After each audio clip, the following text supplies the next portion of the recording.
સાહેબ, સ્વામી પ્રકરણ બાબતે 2 આરોપીની ધરપકડ કરી છે. આ બંને કોણ છે, શું નામ છે અને શું વિગત? ગત તારીખ 23/8/2024 રોજ ભક્તિનગર પોલીસ સ્ટેશન ખાતે દાખલ થયેલા ફરિયાદ, જેમાં દહેગામ પાસે આવેલ લીંબ ગામની 510 વીઘા જમીનમાં ગૌશાળા તથા એક ભવ્ય મંદિર બનાવવાની લાલચ આપી ફરિયાદી પાસેથી 3,04,50,000ની છેતરપિંડી આ ગુનાના 8 આરોપીઓ કરેલ હતી. આ 8 આરોપીઓ પૈકી 2 આરોપી વિજયસિંહ આલુસિંહ ચૌહાણ તથા ભૂપેન્દ્રભાઈ સનાભાઈ પટેલ ને પકડવામાં રાજકોટ આર્થિક ગુના નિવારણ શાખાને સફળતા મળેલી છે. આ ઉપરાંત અન્ય એક આરોપી લાલજી ઢોલાર અને સુરત પોલીસ દ્વારા પકડવામાં આવેલ છે.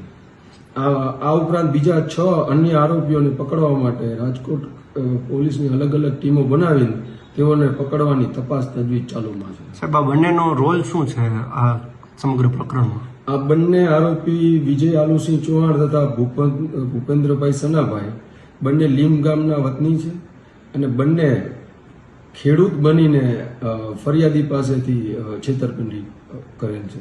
સાહેબ, સ્વામીઓ અત્યારે કઈ જગ્યાએ છે, કઈ તપાસમાં બહાર આવ્યું છે? કારણ કે વિદેશ જવાની વાત છે, ત્યાં ચાલ્યા ગયા ને હજી સુધી એ બાબત ઉપર વધુ તપાસ તજવીજ ચાલુ છે.